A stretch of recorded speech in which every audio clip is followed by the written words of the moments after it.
both are fantastic. Both are adding a ton of value. So, Oh, I'm is that you, sorry. Lisa? What are you doing? You know, She just dropped last off. Yeah. time you were trying to give Lance a hard time for the charger, and now what are you Yeah, baking cookies over there? yeah, I'm working on it.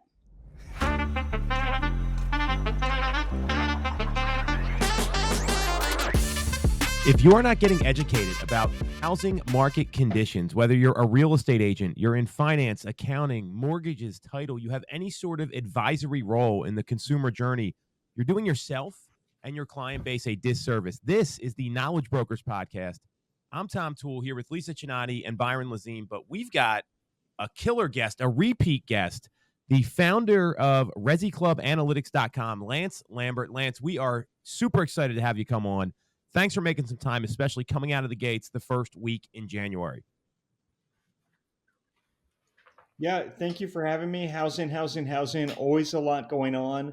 And of course, I'm huge fans of your guys's. You guys put out really good stuff, great content, good insights, and really smart perspective. Oh, thank you. And Lance, I know we want to have you start with, what Tom mentioned, you being the co-founder of ResiClub. You were the editor at Fortune for years, the real estate editor. You did great work there. And so I want to give you the platform here before we jump into all the housing questions that we have to just talk a little bit about ResiClub, how it started.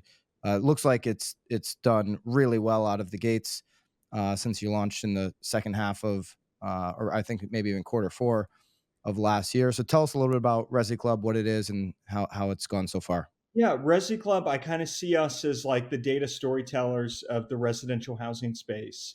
Really focused on home building, the SFR, single family rentals, of course, regional housing market analytics, what's going on all across the country.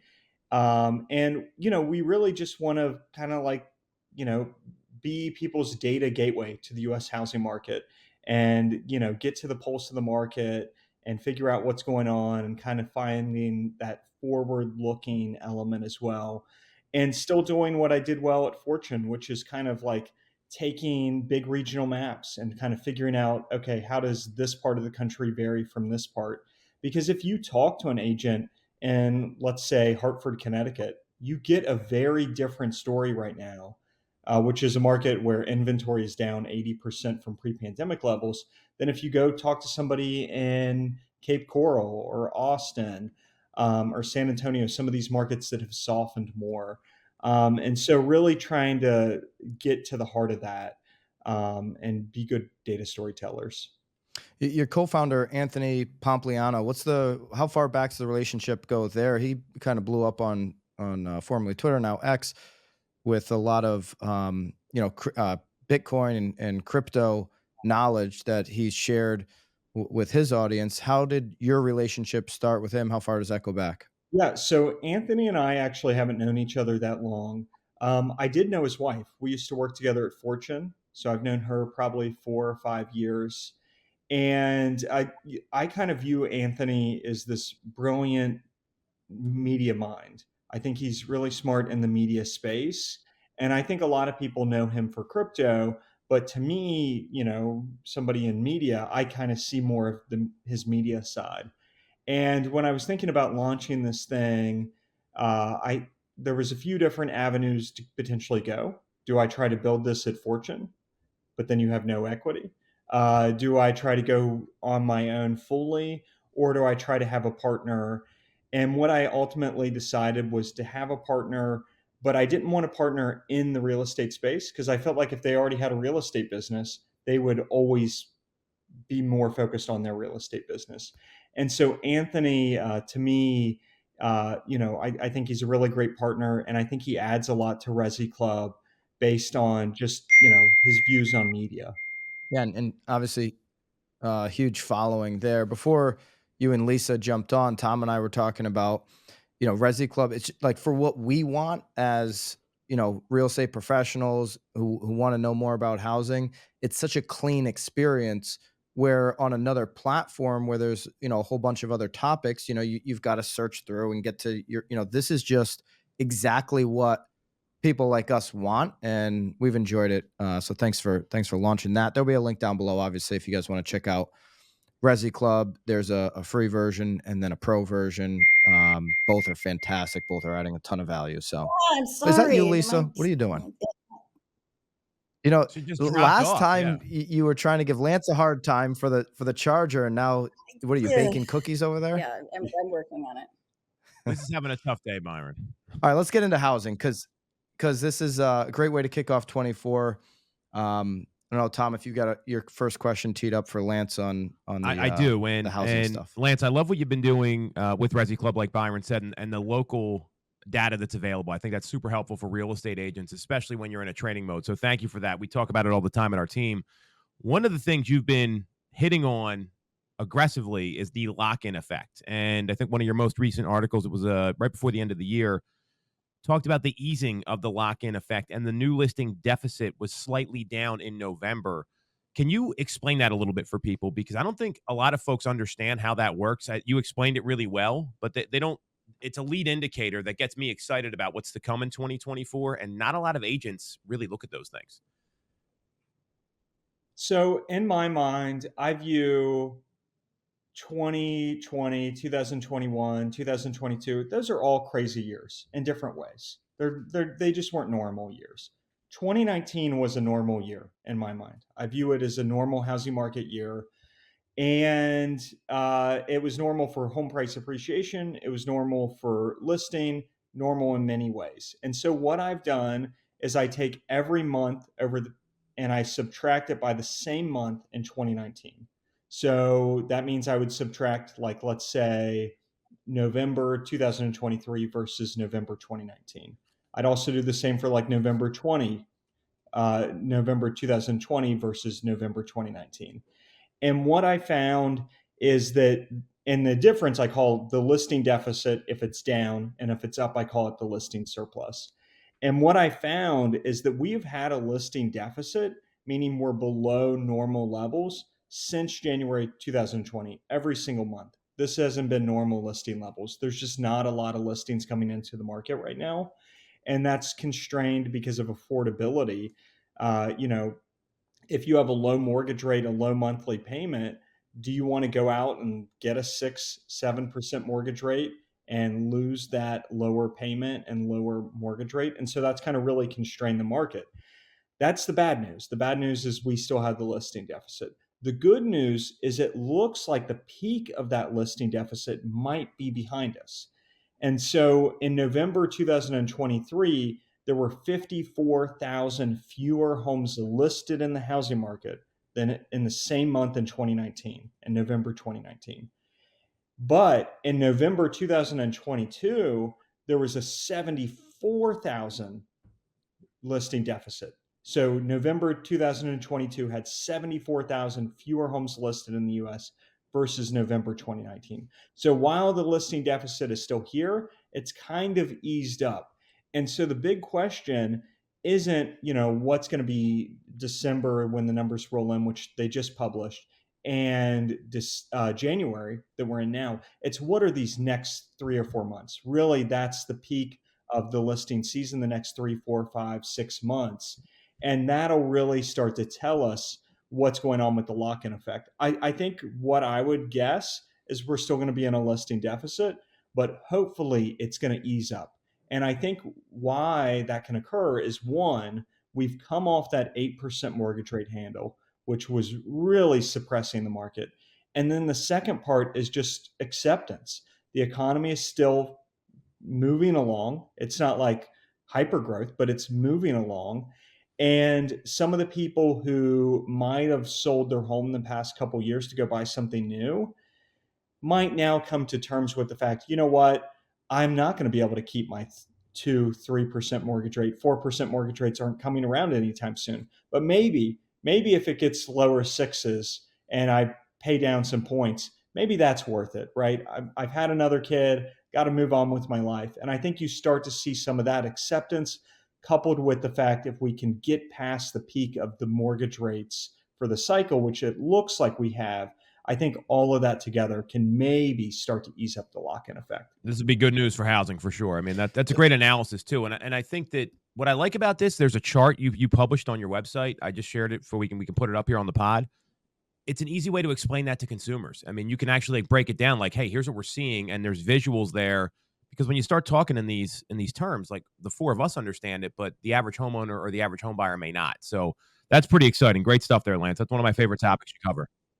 And one of the things if I were to share that with the chart with somebody, I would point out to them, there's not a ton of listings coming on the market, which also means when you see the right thing that checks enough of the boxes that you've decided and you're ready to make that move, you might want to jump on it because there's just not as much churn occurring in the market right now. So the things that you really want, just the basic math says you probably will see fewer of those coming on the market.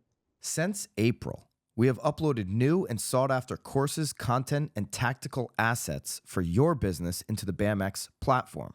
Not articles behind a paywall that only pontificate to you what you should think and do, but education that actually shows you how to do what you need in today's market. Every day, we continue to add more content into BAMX and our private Facebook community. Content that works, content that our members have exclusive access to daily. It's why over 1,500 of you and climbing have joined us in BAMX. It's also why tomorrow's price is guaranteed to be higher than today's. That's called inflation. Do not wait any longer. Use code Knowledge Brokers and join the thousands of agents taking their business to the next level today. Code Knowledge Brokers for 10% off. See you in BAMX. We know that in 2024, your business operations will be more important than ever. Once I figured this out, my business was able to scale and take off. See, generating leads is one thing, but getting that deal across the finish line while keeping everyone happy is another story.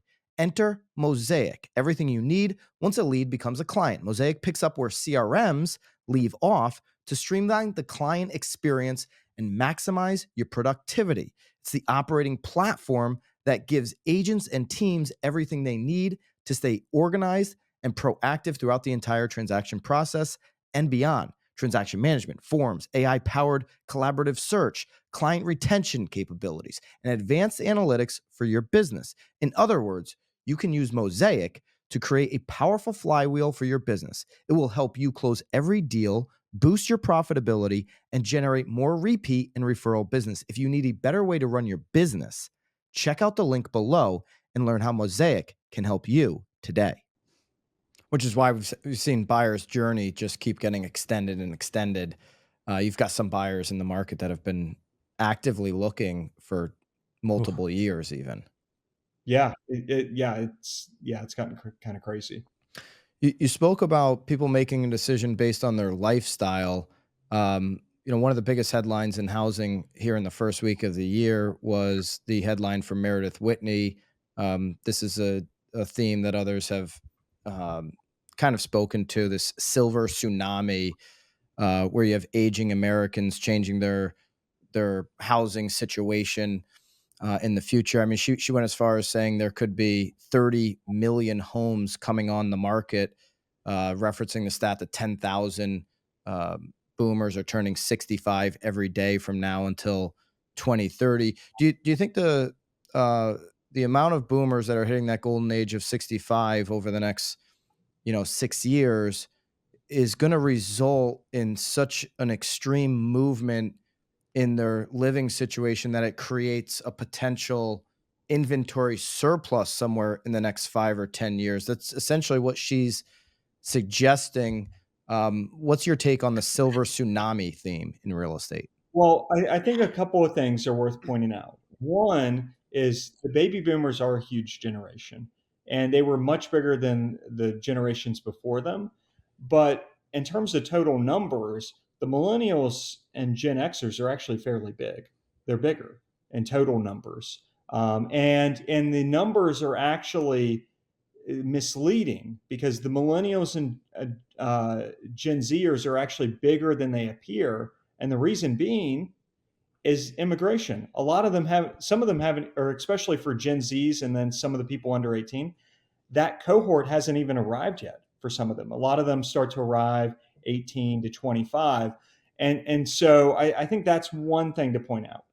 The second thing to point out is when you look at the housing market, the markets that are probably going to be the most vulnerable to this are some of the more rural parts of the Midwest, rural parts of the Northeast. And what's true right now? Those are the tightest parts of the whole country for inventory. So if there is some type of silver tsunami, we're not seeing it yet in the data at all.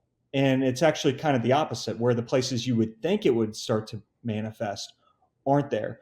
And one of the reasons that some of those markets could be so tight for inventory is there's just not a lot of builders there because builders kind of understood this. And so the marketplace has kind of already worked some of this out because those places just haven't gotten the investment the past 10, 15, 20 years.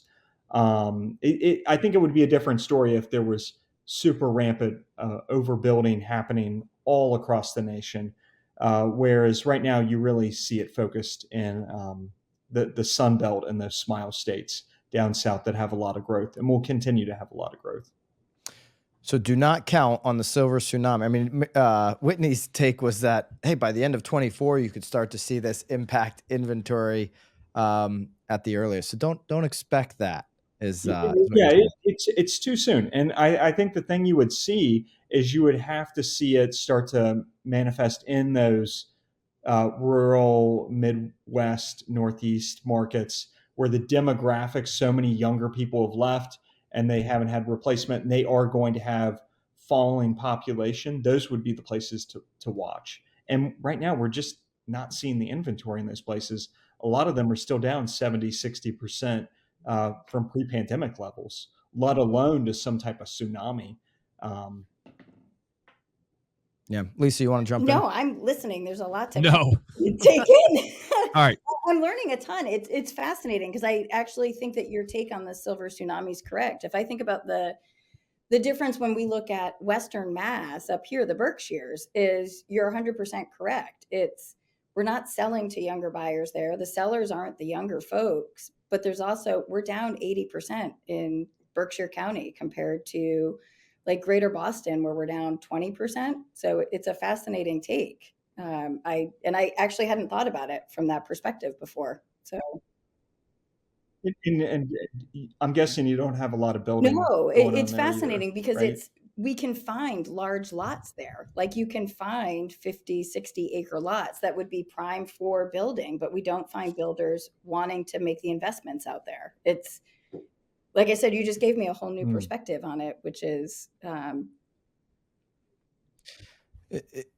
yeah, it gave me a new perspective too, because anytime I think of this silver tsunami, I think like 15 years out. I think some of these areas in Florida that were fringe, not Miami or something like that, but some of these fringe locations where it's like, hey, maybe in 10 or 15 years they've overbuilt some of these areas where as boomers exit out, is there going to be a replacement buyer for those particular properties?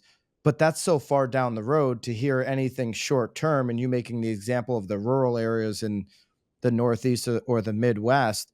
I never thought of it in that light, as a more short-term impact, but you make the great point. Those are the two regions, and you've covered this extensively, that have the lowest inventory. And you've seen that in prices in 22 where the Midwest and the Northeast, grew the most in many areas because of that lack of inventory. So if anything, inventory would help.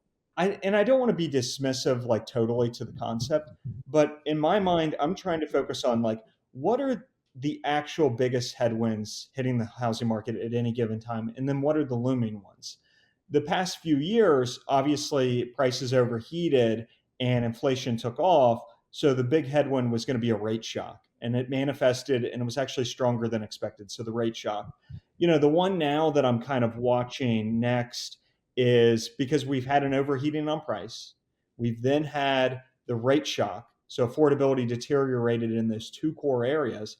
And then now one of the things that's starting to happen is these insurance shocks that are rolling through the country. So I think the insurance stuff is a way bigger story the next 24 months, 36 months than any type of silver tsunami playing out in the market right now.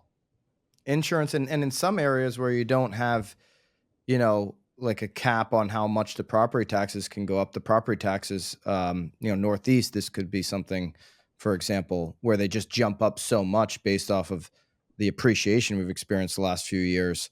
Yeah, Um, and then those two are the two that actually homeowners can feel, because the first two, prices going up a bunch, that doesn't Yep. hurt homeowners. If anything, they just have more equity. And then mortgage rates jumping up from 2, 3, 4, 5, 6, 7, 8, that doesn't hurt them. The only way it hurts them if they were, kind of a little lazy and didn't refi during the pandemic period, didn't get the 2, 3% mortgage rate. So insurance and property taxes are the first that they would actually feel, if depending on where they are and how big the shocks are. Lance, typically, I don't see you put out predictions or projections, but do you have any bets that you would feel confident making on the 2024 housing market? Yeah, I think I don't want to make price calls, and the reason is there's so many of them out there, and if I did it, I'd have to spend a lot of time, and who knows if my model would be better than those models, right? Now, I do think in terms of prices that based on the pure technicals of the market, what is actively for sale, and how markets have historically responded to those levels of actives.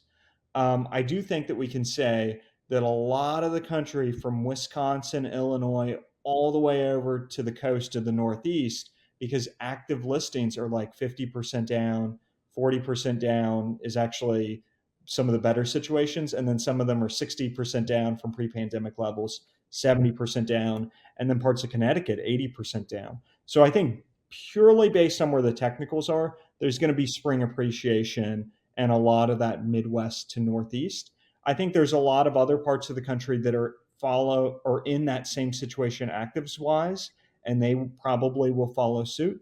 And then I think the places where active listings have gotten closer back to pre-pandemic levels, Texas, some of the parts of Texas, some parts of Louisiana, pockets out in the Mountain West, sections of Florida around like Sarasota and Cape Coral, I think they're going to be a lot weaker for spring appreciation. And then depending on where the market is in 6 months, as we go into that seasonally soft period, some of those markets could see some more price give up. But that's kind of where I am. I'm kind of just purely taking that off of the active listings. I'm calling it the technicals of the market. And that's what I kind of see for prices. Mortgage rates, so hard to tell. So hard to tell how that's going to play out. I do think there's a good amount of confidence in the market that us rolling off of that 5% 10-year treasury yield, rolling off of that 8% mortgage rate handle. A lot of people do think that is like those were the peaks, and now we're off of the peaks. But it's going to be hard to tell, how much lower we can go. When will the spread between the 30-year fixed mortgage rate and the 10-year treasury yield start to narrow? There's still a lot of volatility in the trading markets. There is still prepayment risk. And there is also still the fact that the Fed isn't buying MBS securities like they were before. And so that buyer of the mortgage-backed securities is not in the market. And so that has helped to, soften, the prices for those MBS securities and drive up the yields or the mortgage rates on them. So I don't really have any super big calls, but let's just kind of see what the market's going to look like. I do think this market, though, will continue to be an affordability constrained market. It just is. Affordability is not in a great place. And so what that means is you'll continue to see the things that strained affordability pushed last year. Buy downs from builders. They're going to stick around, especially in the bigger markets where there's lots of builders. Second, you're going to see builders still doing more smaller homes, reducing square footage, trying to do things they can to drive down the price a bit on their side. You're still going to see a lot of people pushing to markets and parts of their market where there is relative affordability. Families are going to have to make tough decisions. That school district they really wanted, they probably can't get into. And you know what? That second school district they wanted, maybe not even that one. So there's more of a shift in expectations. And like we talked about before, the lock-in effect is very much being felt, but maybe it can ease up a bit. But still, it's going to be a part of the 2024 market for now. Can you walk us through what would need to happen for the spread between the 10-year and the 30-year to get to a normal spread? Yeah. So, there's some different thinking on that. Mark Zandi, the chief economist at Moody's Analytics, what he told me in 2022 is he didn't really see the spread narrowing much until the Fed was actually cutting rates. It doesn't necessarily mean that the Fed's cutting rates reduces it, but that would be the point in the cycle when the volatility in the bond market was probably eased up, and that spread would begin to narrow. I talked to him this week, and Mark still has that same view. He actually thinks the spread's going to come down a good chunk this year. So it'll be interesting to see if he gets it right. But that's been his view the whole cycle. And actually, his mortgage rate calls have not changed at all in like 18 months. And so his view, like 18 months ago, was he thought it would be 6.5 for 2023. It ends up the average was about 6.9. Maybe it's going to get close to 7 once the final numbers are in. So he was off a bit, but he was actually one of the higher calls for the year heading into 2023.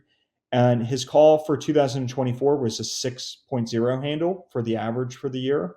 And then his call for 2025 was 5.5%. And he is actually one that still believes that the 10-year is going to stay a little higher. So for him to get this right, he does need the spread to narrow. And that is what his motto is calling for, a narrowing of the spread. And in terms of what's driving the spread, the view, it kind of falls into three buckets. One is the fact the Fed isn't buying mortgage-backed securities. And so there just isn't that replacement buyer there. The second is just the pure volatility in the market. And then the third is that prepayment risk, where the people who are buying this asset believe that this cohort of home buyers is going to eventually refi to a lower rate. And so the returns on the securities aren't as high as they would think they would be now. So that shifts up their expectations for those bonds and drives up the yields because they price them lower. But so the three things are Fed backing out, volatility in the bond market, and the prepayment risk. Not fun stuff to talk about, but at the end of the day, that spread has a huge impact on the market, because if the spread was back to normalized levels right now, we'd have a 5.6% average 30-year fixed mortgage rate. That's the punchline, and we know what that would do to the market. Exactly. And so it gets into the weeds. It's not the most fun topic to talk about, but it could potentially have a huge impact on the market. And you know what? It has had a big impact on the market in the negative way, given the fact that the past year we've been dealing with, a percentage point higher for mortgage rates than we historically would have. Well, yeah, if the spread was normal, the economy and investors are just so reactionary to daily bits of information. Today would be an example with, jobs coming in really strong. You saw the 10-year cross over 4%. This morning, we're recording this on Friday, January 5th at about 10:30 Eastern time. So that was a couple hours ago, that reaction. And so there's just seems like there's all these bumps that are in the way of maybe that downward pressure that we're all rooting for on the 30-year fix, but a normalized spread would certainly do that. Yeah. And, I think it's also worth just taking it as a blessing that we didn't head into just the end of December into January with like an 8% mortgage rate. The fact that it did come down like right before the spring season, and the fact that people are starting to see, it does look like the mortgage rate peak is behind us, and then maybe they do have some confidence that rates will come in a bit. It was one of the more uplifting conversations to have with folks when you say, "Hey, I'm not sure if you saw this, but rates have come down almost 2 full percentage points locally, at least." I mean, we've seen rate quotes in that 6.25, 6 3/8 range. Byron, that's a great question about the spread there. And I think the other question I have to follow up on that is, the Fed, they had come out their last meeting and they adjusted their target for inflation. They had been pounding the table at 2%. Then they came out and said, hey, our target this year is 2.4. I interpret that as that they're adjusting their expectations. They're never going to say that publicly. How do you interpret those comments? Because I thought that was the most important thing that came out of that meeting, were the comments afterwards, not the decisions. Yeah, they have kind of been doing this for a bit now, where they kind of talked about, even like during the pandemic period and stuff, that it would be acceptable to have inflation above 2% for a bit to make up for when it was under 2%. I don't think they were going to be fine with it getting up to that 8-9% reading that we ended up getting. And in the real world, inflation is very different than their archaic system. It actually occurred much faster, much quicker, and it was bigger numerically in the real world. And it just took a really long time and was slowly measured by this archaic CPI system. So it'll be interesting to see how inflation drifts heading forward, because if inflation, let's say inflation's 2.8, 2.4, 2.2, for everyone that just experienced the past 2 years where inflation really took off, that sounds great, right? That sounds really good. But at the end of the day, the Fed has a job to maintain stable employment, so low employment, and then maintain price stability. So if we're in a situation where this economy does soft land and unemployment doesn't break up, it actually stays below 4%. Well, the Fed they're Gucci. They're good on their employment mandate. But if the inflation is like 2.4, 2.5, 2.2, they still do have a job there. And so while it might not be, the same level of rates that we had last year, it could still be elevated rates for a prolonged period of time. And so when I hear people say higher for longer, I don't think 8% mortgage rates for a really long time. I don't think 7.5% mortgage rates, or 7 for a really long time. What I think is like 5.5 to 6.5 or something like that, where it's a prolonged period of time. And the higher for longer. I mean, the higher for longer. Grammatically, it's just not. It sends the wrong message, because it higher. So you think actually rates have to go even higher than they are today, when the concept of higher is less higher, and it's more just meaning elevated from previous levels. From the 4% average that we've experienced for almost a decade. Exactly. That's how I think of the concept. No, I'm there with you. I'm glad that you said the CPI is archaic. Certainly is. When you think about shelter driving, over a third of CPI, what would you do to fix that archaic system, specifically owner's equivalent rent? If you had a magic wand to fix CPI, would you take owner's equivalent rent out and replace it with what? One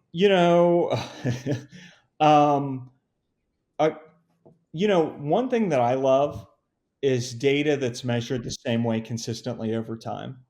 So even some things that are archaic, I kind of like the fact that, okay, yeah, it's flawed, but it was always flawed the same way over time. So, in one way, I do like that. But in another way, the Fed has to make sure that they are reading housing data and these elements that lag in their CPI system.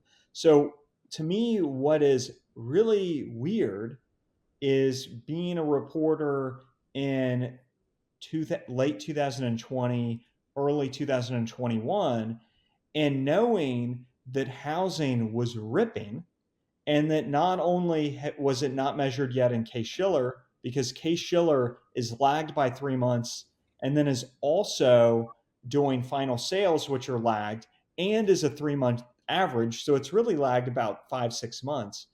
And seeing that a lot of the indices were lagged, and then not only were they lagged, but then, the CPI is like 6 months or 7 months behind all of them. So in the real world, home prices were ripping up 20% year over year into the end of 2020 into 2021. And the Fed is out there willy-nilly buying up MBS securities like they're hotcakes. And we have the lowest mortgage rates ever. Actually, the lowest mortgage rate ever was recorded the second week of January 2021. And that was after we had already been overheating and for prices. And of course, overheating for prices continued for another 14, 15, 16 months afterwards. So yeah, I think there should be some type of, I think the Fed is already there. I think they've realized the flaws with the CPI, and they have a ton of data, and they have great housing economists there too. For all we know, the Fed might have actually wanted to allow inflation to move for a bit without them starting to rate jump up rates. And the reason being is they weren't really happy with where the economy was for that 10-year ZIRP period. And so I think they were hoping to like supercharge it up to a level that would put us in a better place growth wise, which for all we know, that might have been actually what occurred, if they can actually land this thing. Well, that's the big question here. Are they going to land it? Yeah, are they going to react too late, too soon? To your point, they reacted too late in the beginning. Yeah, and on that one, I don't really want to have a stance other than the fact that the housing market is very important for the economy, and the resale transaction side has been gone for a while. And I don't mean gone. There's obviously transactions occurring, but as much that can go away, and the resale side has. And so that's felt throughout the economy, through the supply chains, fewer fridges, all the things that occur when people move homes. But the more significant part of the economy when it comes to housing is residential construction. And what we have historically seen is that when the economy goes into recession following a rate hiking cycle, usually what has occurred before the recession is that residential construction employment has rolled over and gone down a good chunk. But today, we've went through the fastest rate hiking cycle in 4 decades, and residential construction is still at a cycle high. We haven't seen any job cuts really in a meaningful way nationally for residential construction. And so how can rates go up at the fastest in 40 years and mortgage rates go from 2% to almost 8%, and then we lose no residential construction jobs? Well, it's a couple things. One being on the single family side, there's a view that the market is underbuilt. And so if the builders could make any type of affordability adjustments, they could go meet the demand that is in the market. And that's what the builders did. They had really high margins because they had full pricing power during the pandemic. And their margins during the pandemic got to historic highs. So what they did is they came down a bit on margin. They created affordability adjustments, and they continued to keep sales going through 2023. So that's one. The second is there is a ridiculous amount of multifamily supply rolling through. Like there is so much multifamily supply under construction in cities like Nashville, Phoenix, Austin, lots of the places in the Sun Belt. And most of this that is actively under construction was financed before rates went up high. It was financed before all of this. And so what we're going to start to see is that multifamily will begin to roll over, and because there's a lot less getting financed now, and there is less demand in the market for multi because they're starting to get a saturation in some of these markets.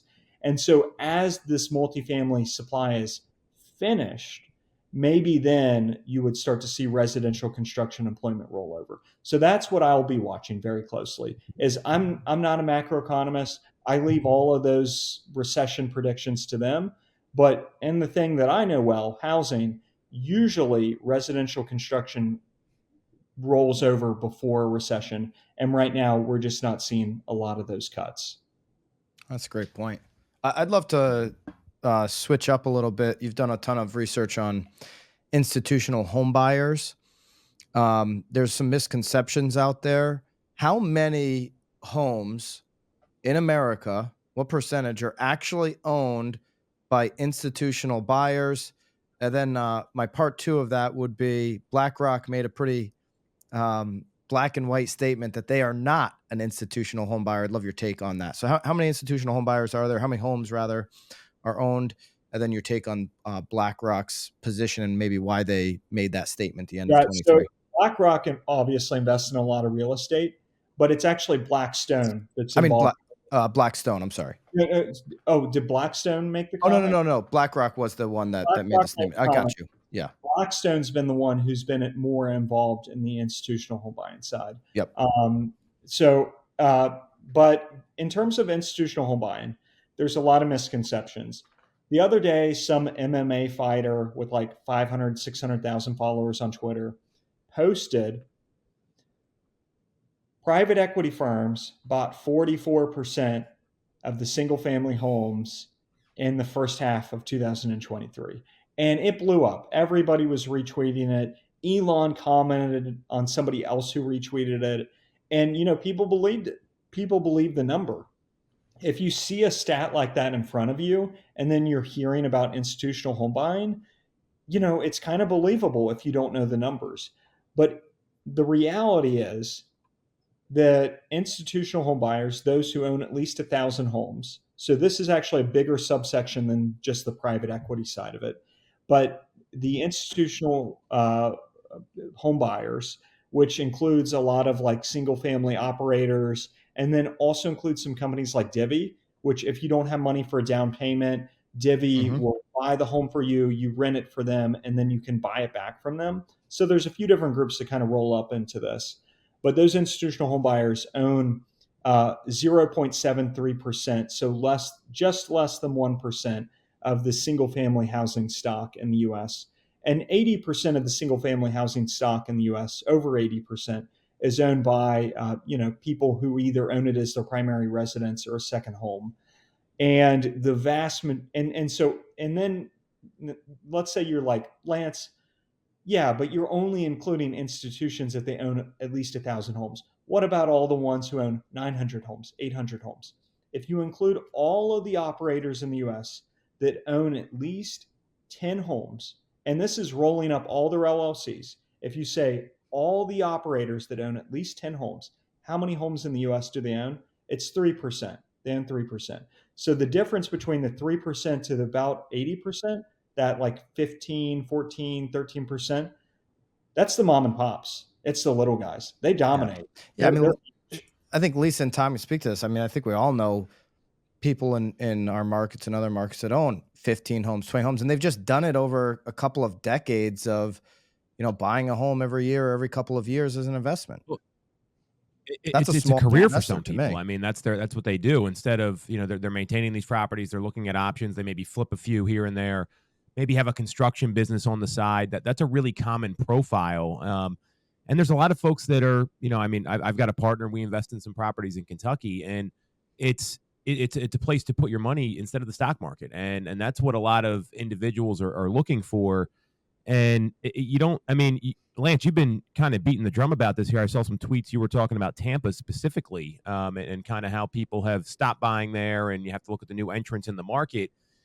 We don't see as much of that in the Northeast. I know you talked about the Southern Sun Belt, those type of states, and I think what's going on in Tampa is pretty relevant to exactly what you're talking about here. Yeah. So the first part is those numbers, like the 44% of homes being bought up by single family homes that get thrown out, those are wrong, right? It's much, much smaller. But here's the truth. There are a few parts of the country where institutions have really piled into, and I don't know what it is. I don't know if they all run the numbers and they're chasing these yields, and they all are like, you know what? It's like these 40 zip codes, and they all happen to be in markets like Tampa, Charlotte, Dallas, and they all want to go to them. And so what we do see from time to time is big institutional rushes all at once into the same areas.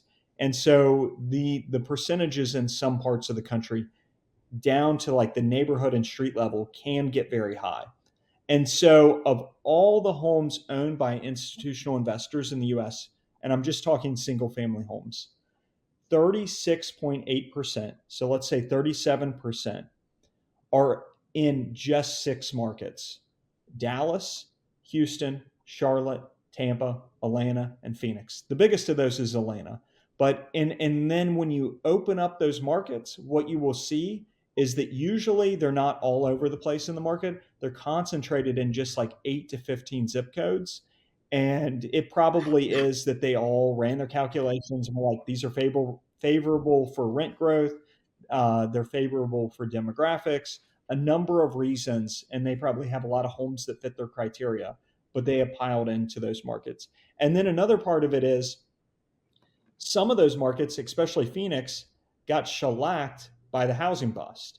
And so one thing that occurred when home prices were just 55% off their peak in Phoenix at the bottom of the bust, and there was just no movement upwards, institutions came in and bought the bottom of the market. And so some of those homes are still in their portfolio from 12, 15 years ago.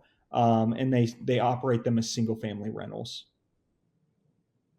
Great insight. I didn't know that number.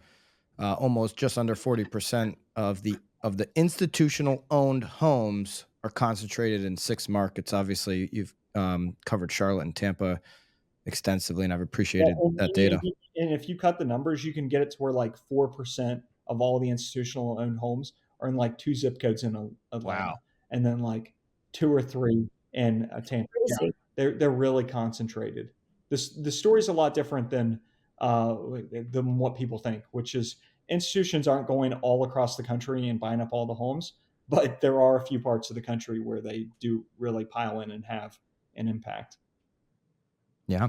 Is there data on the occupancy rates for those? Are they at high occupancy levels? There is data on it. I can publish like the public stuff from Invitation Homes, and that's one of the publicly traded. They do a quarterly report every 4 months.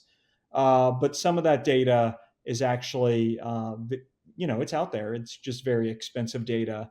Gotcha. And they sell it, and obviously they sell it to the institutions who want to know how their other peers are doing. Fair.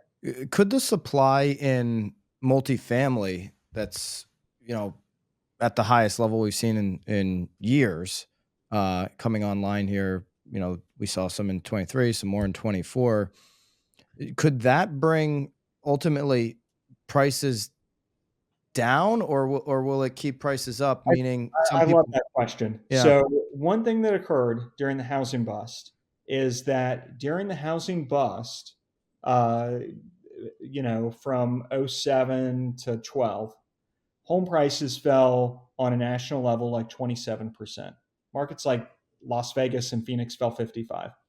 What also occurred at the same time in the US is there wasn't falling rents. Rents continued to rise. And so the rental market, which because of demographics at the time, millennials were kind of starting to, graduate high school, and, some of them were starting to graduate college. There was actually a big uplift in demand for apartments. And what we have seen is from then to now, we've seen that really rage up. And the cycle of multifamily has continued to move up. But now what we're starting to see is more demand for single family homes and more demand for single family rentals. And because of the demographics and the millennials now aging from the apartment years to the single family years, we've seen that shift in housing demand. So the reason I bring this up is when home prices crashed, didn't mean that rents crashed. So rents and home prices don't have to always go hand in hand. That's the only reason I brought that up. And what we are seeing today in the market is a great deal of resiliency in terms of single family home prices. Nationally, they rose last year a little bit. Now, there were a few markets like Austin that were down, but nationally, they came up a little bit last year. Multifamily rents fell last year. And if you look at just rents, all rents, they fell. And it's really because of the multifamily side. And there's that supply moving into the market. These multifamily developers, especially in really big markets like Nashville and Austin, know the supply is coming. They're trying to get ahead of it. They're offering discounts, incentives, locking people in to longer leases.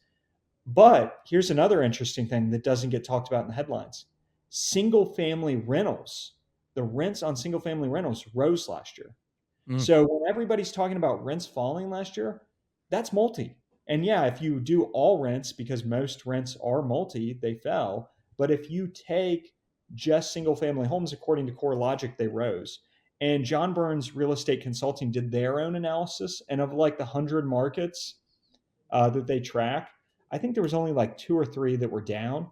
And one of them was Austin. And it was down like 1% for single family rents. And Austin, at the same time, single family home prices are down 12, 15%, 20 if you look at the Zillow, it's a little higher. So I don't necessarily believe that if rents and multi take a bigger hit, that it necessarily has to translate to a bigger hit for single family home prices. Mark Zandi's view is he does believe that the supply there, because it's so big as it comes into the market, will soften the housing market more. But we'll have to see how it all kind of plays out. But big picture, rents and home prices, definitely depending on categories, don't always have to fall with the sorry, I didn't mean to say fall, don't always have to move hand in hand together. And one thing to point out is that people keep comparing rents and home prices. A lot of times these indices for home prices are just single family homes, and a lot of times these indices for rents are just multifamily. So it's not really the price for the multifamily. But if you look at the price for multifamily, it's falling. There is a correction in the market for multifamily, especially in these bigger boom towns. So I think that is a really good question. And thank you for letting me kind of go through a wackier way to kind of explain how I see it. But I think the thing there to watch is demographics and then categories of real estate. Yeah, and some of these areas, Nashville, like you mentioned, or Austin, that have more multifamily supply could be, different than other parts of the country. But the fact that rents are falling, we should clip that out and send it to Jerome Powell, and he could take that into consideration Can here we in get the you on next meeting. testimony at the next hearing, Lance? Are you willing to do that? Yeah. Well, yeah, that is the funny thing about like those CPI numbers. Yeah, they are pretty lagged, to say the least. All right. What do we want to wrap up with, Lisa or Tom? You covered everything I had here. I don't know if Lisa has anything. She's the analytical one of the three of us. No, but I'll think of it all like 30 minutes later once I finish digesting all of this. There was a lot to kind of cover and think about, so I'm sure it'll all come up after I've detached. Yeah, definitely some different ways of opening. I hope it opened the minds. I'd love to look at the comments of how we're thinking about the housing market, and Lance, your insights. And So I encourage I everybody. do have a question for you All all, right. though. Yeah, go ahead. Go Well, ahead. I'm really in the weeds with like these regional housing markets and like these institutional investors and the home builders. But one of the biggest stories in real estate are these lawsuits. Yes, and you're absolutely it feels correct. like, there's another one.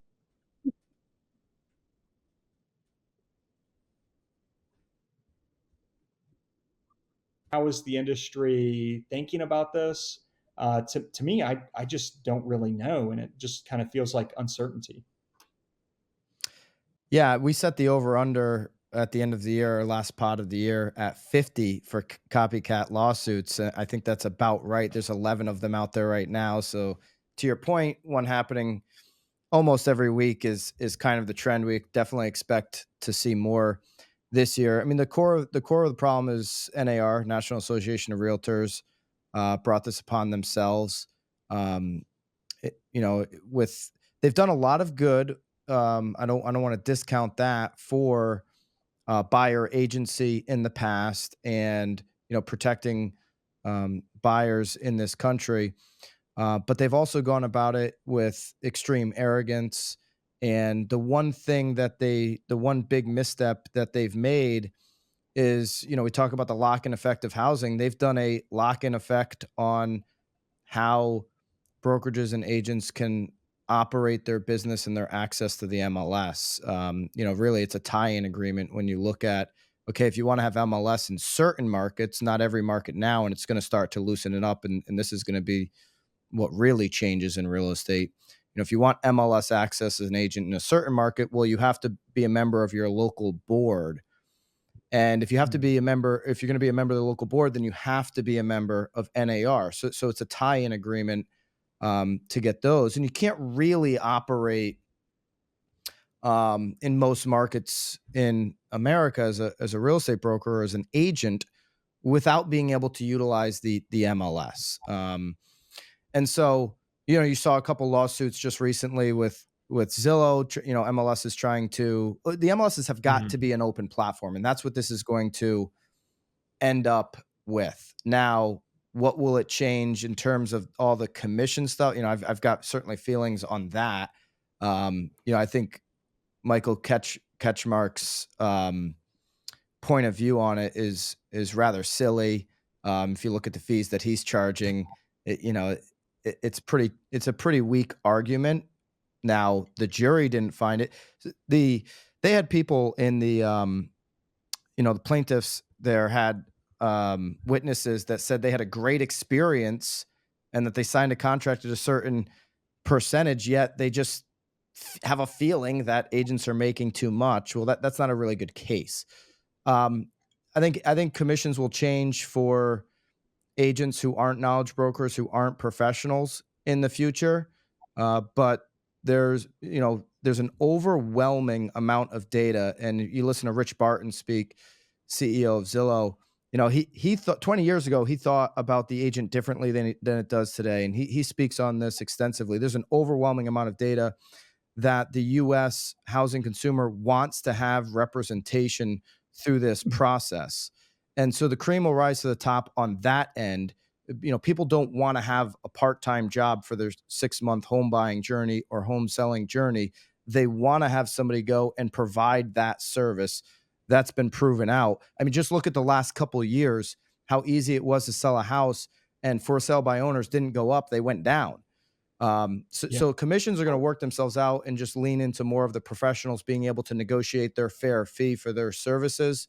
What's really going to change is this tie-in effect that NAR has on the agency. When you look at that, I mean, New York City does not have an MLS. They seem to be doing just fine. And I think that's one of the most challenging markets to work in the country. The other thing, Byron, you didn't hit on is I'm a big believer that the NAR just kind of got beat in this lawsuit. They did a very poor job with the witnesses they called. I mean, they have homeowners up there. Why aren't the listing agents for those homeowners testifying? Byron, you've brought this up a number of times. And on top of that, they have other rules like the clear cooperation rule, which basically says, Lisa's got a little tussle going on with this right now because the homeowner wants to do one thing.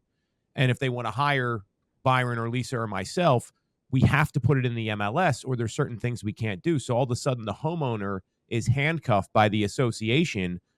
Let's say, Lance, you wanted to list your home and you wanted to do it quietly. Well, we're not allowed to do that. We have, and there's fines involved. And, then there was this forced compensation. I'm part of Bright MLS, where we're the second largest MLS in the country. It's DC, Philly, those areas. And they broke away from NAR and said you can offer out a 0% co-op or a $0 commission on there before you had to put in $1, which is kind of a stupid rule. But that's kind of the stuff we're dealing with. It's very archaic decision making. So that's where Byron, I'm with you on the MLS, and I also think the clear cooperation rule is another problem because who's to say we couldn't help someone and they wanted to sell it privately? Like, I mean, that's you're telling a homeowner what they can do with their asset based on trade rules, which doesn't make a lot of sense. Yeah, and I think we're going to see a changing of how publicly commissions are posted, and that I think we're going to see that that's going to go away, and it's going to be upon the buyer agent to negotiate directly with the buyer, therefore making it a little bit more prudent for the agent to have the skill to negotiate commission both on the buy side and the sell side. And then to Tom's point, clear cooperation. I think one of the biggest disservices that the industry has done is not enabled agents to act in the best interest of their seller.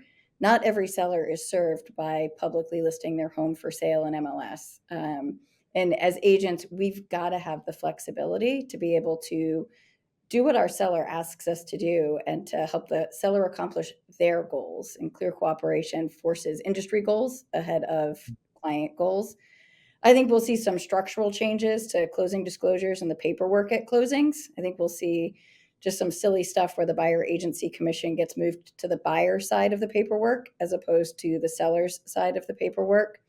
I think states that don't have requirements for buyer agency contracts will end up with requirements that all buyers sign buyer agency contracts with some additional disclosure about the payment One thing you brought up process. there, Lisa, I almost missed was Yeah. commercial real estate. Whoever works with the tenant or the buyer has to negotiate their fee. I can't believe we haven't brought this up before, but that is common practice. Right. So, I mean, that's not very different from what you're talking about. Yeah, no, and I think one of the things that's been kind of impactful for me to realize is, the way that it works right now, as an agent, if I were to go and market and sell, I've been responsible for Mhm. overseeing thousands of transactions throughout the course of my career. The way that the system works now, I'm compensated the same way that an agent who's never sold a home is compensated, right? And I'm worth more, and that agent is inherently worth less in some cases. And I think that there's going to be some changes that shake out to that compensation, and saying that agents with experience, with training, with professional knowledge and industry knowledge and market knowledge are actually worth more and should be compensated more. And I think it's going to force them to earn that. But it's also going to, and one of our other over-unders was how many agents end up in the industry at the end of this. And yeah, I think we're going to see a decrease in agent count as those that don't have the knowledge, that don't seek it out, can't keep up and compete for commissions with other folks that do seek out the knowledge and are true professionals. One thing that I've been thinking about is just the history of the legal system, which is usually when lawyers find pots of money, they stay for a long time. You look at the healthcare industry, like all of those suits. And so the fact that so many are like having to move into the real estate sector right now, and then they're learning more about real estate law and all of that. So that's one kind of red flag, is just the more lawsuits and the more money that the legal system can find.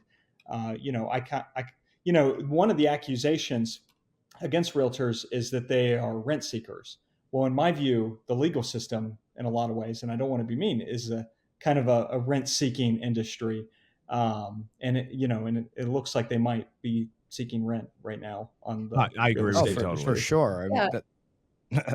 we couldn't And if you think disagree. about it from the perspective of the long term of the legal industry in real estate, one of the things that we all know is that the transactions with the highest rate of litigation post-closing are those where it was dual agency, where the same agent represented both the buyer and seller.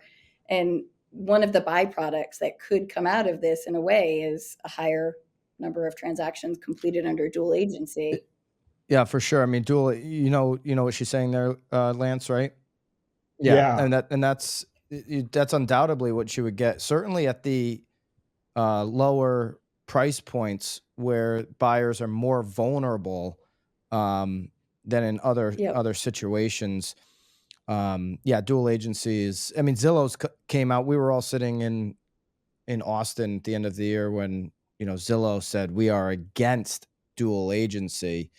So that's the Zillow stance there, but that's gonna come down to a debate. The thing about all the attorneys lining up, Lance, is there's just not this amount of money in the industry. These brokerages are far less profitable than most would imagine. You've got high splits for agents. They've got high liability. They're not money making machines like a portal, like a Zillow would be, or something like that. And so, where's the money going to come from?